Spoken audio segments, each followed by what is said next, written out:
Hi, I'm Christina. Welcome to Songs for Black Days, Revolver's brand new podcast about music as medicine, the songs we turn to for solace. Today we have a very special guest, Noah from Bad Omens. How are you today? I'm great. How are you? I'm great. Well, we're excited to hear your pick. So, what will be your first song of the day? I'm gonna go, I guess, in chronological order in which I discovered these songs. And I'm gonna start with a song called "Contact" by As Cities Burn. That your voice was really my own. Basically, my best friend Nick and I, he plays bass in Bad Omens. We would like make mix CDs and burn CDs, and on this mix CD, the first track I put "Contact" on there by As Cities Burn, and I have this like visceral memory of because at the time I think I was like 15. I lived with him, and I was like pretty like dislodged, turbulent time as a teenager, kind of growing up without much structure or balance. But What do you mean by that? Just out of interest. I dropped out of high school when I was like 15, Wow. and kind of just all my friends were older, so I was always just running around with them and definitely not living the most conventional 15-year-old's lifestyle. Luckily, never got into like drugs or anything like that. Like I wasn't like a problem child, like beyond scared straight teenager or anything, but I was just definitely like out too late and hanging out with people older than me. Mm. But on the CD, the first song was Contact, and we would like put it on every night in his CD player in his room when we were like going to sleep. And I just, I've heard it so many nights falling asleep to it. And the Contact is like 7 minutes long. So most nights it's not even over by the time you fall asleep. I saw a piece of heaven waiting in patience for.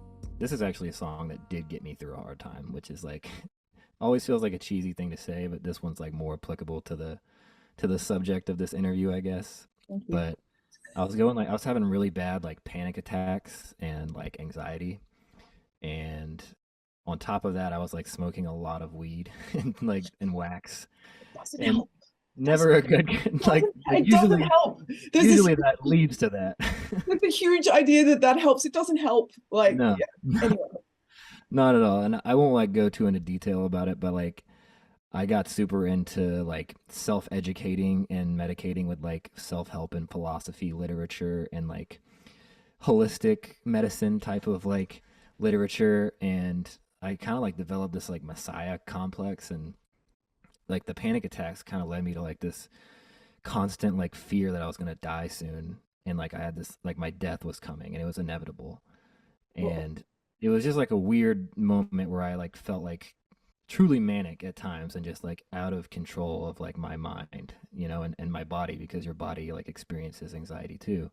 mm, And anyway, it got pretty bad, and like at the time our bass player Vincent, he's not in the band anymore, but he kind of noticed what was going on because something similar happened to his brother mm. a few years prior, and his brother was also smoking a lot of weed and dabbing or whatever I was doing, like just the highest THC concentrate you can imagine.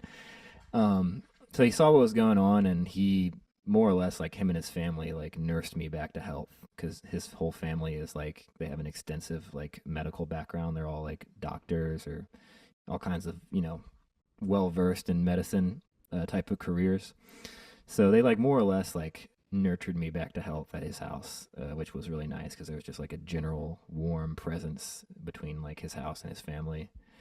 And around that time, I started like running to like get my mind right and like exercising. And after I would go on runs around his neighborhood, I would sit on the back patio and listen to Aurora, Runaway by Aurora, the whole record, honestly. But that song in particular would always like start the playlist. And it was kind of crucial because at that time, like, it's so weird to say now, but like so many things were like triggering for me. Like loud noises or like violent movies or like chaotic music, even like heavy music and stuff. So like the only type of media I could consume had to be like very relaxing and like zenful, because it just like I was just so shaken up. Mm. So that song, like, really, I just played it so much, and I'll just lay on the back deck and like sunbathe, and to this day, it's kind of just I have a memory of it like when I was in a like a small peaceful place when like it would kind of just bring me back to earth when I was like anxious and stuff, and kind of just close my eyes and listen to that song and just feel like really relaxed and really at peace. And I think that that song has like, without sounding too spiritual, like some serious healing properties in it if you're ever just trying to like wind down and just relax and like hear like consume some kind of content that's going to just relax you and not stress you out.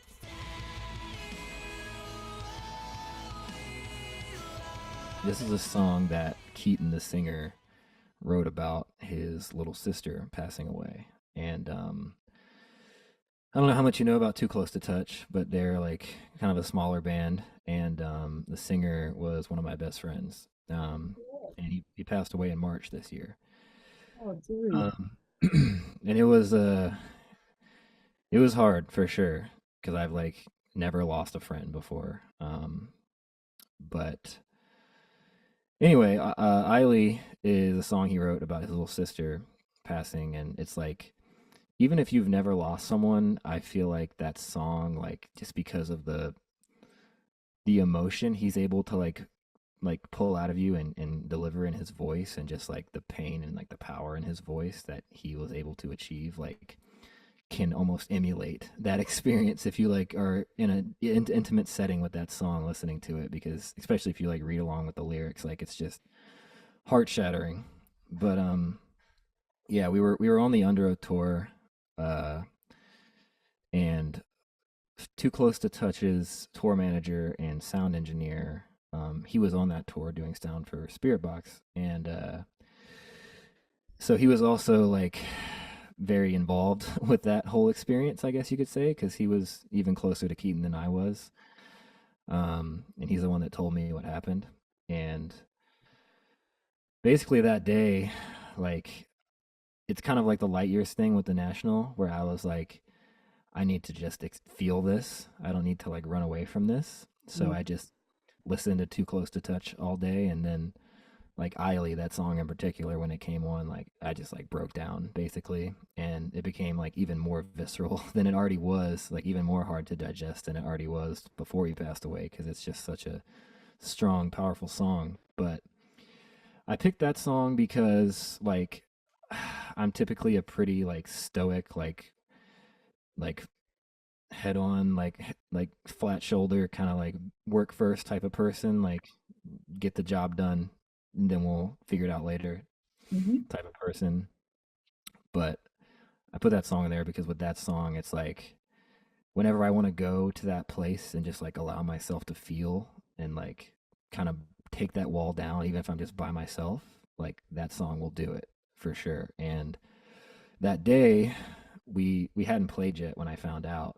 So, and we have like changeover music before we start our set, and we have like a playlist, and that day I made the playlist just a bunch of Too Close songs to like kind of commemorate him to whoever in the crowd knew or heard about him. And that song came on like right before we started our set, and I was fucked. I was like this was a mistake. I shouldn't have done this. We did way too much. Um and yeah, it's just a song now that I guess I'm just lucky because he I love his band, I love his music and his work, and it's nice to have something to like something tangible that's like art to like experience him in a way with, I guess, without sounding too like emotional. Like it's nice to have a piece of work from him that like his song about his sister is my song about him. You know what I mean? Yeah, it's It's, immortality. yeah, It's a bit of it's all immortality, like just a little whisker of it. Well, what? Just because it's nice. What was he like? What was he like as a person? just the goofiest dude. He was like one of the few and only first friends I made like in the touring scene when, because I'm like kind of like an I won't say antisocial, but like kind of a reclusive, like just a, what's the word I'm looking for? I Uh, don't know, yeah, you're just self-contained. yeah, yeah, you get it. And we were on Warp Tour 2017 with him, and he was like, I think we became friends first on Twitter. He just like would tweet at me like we should hang out or we should be friends or whatever. We should play Xbox. And we met on Warp Tour and just hung out like all summer. And he didn't live anywhere near me, but like we just became such good friends. And when I got home from tour, we would pretty much like every night play Xbox Live like games together, like till 5 in the morning, just like playing fucking games together.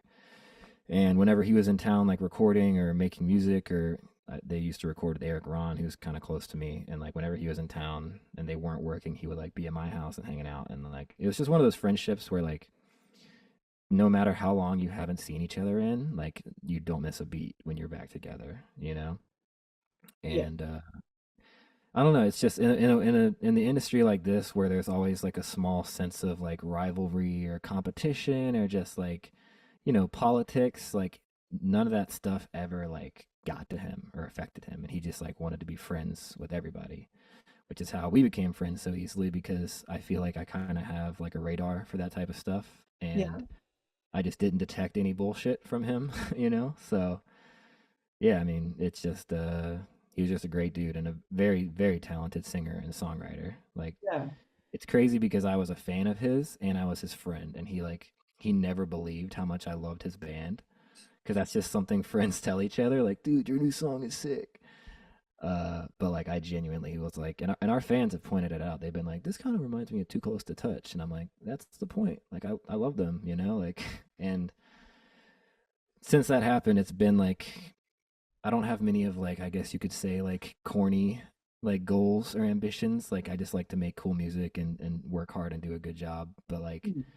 I would definitely like to carry on whatever whatever he created with us and like involve it as much as I can in whatever I make next.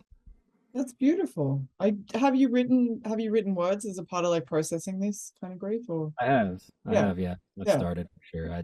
I'm more of like a music first type of person these days, but it's definitely like in the bank for sure to like write a song for him.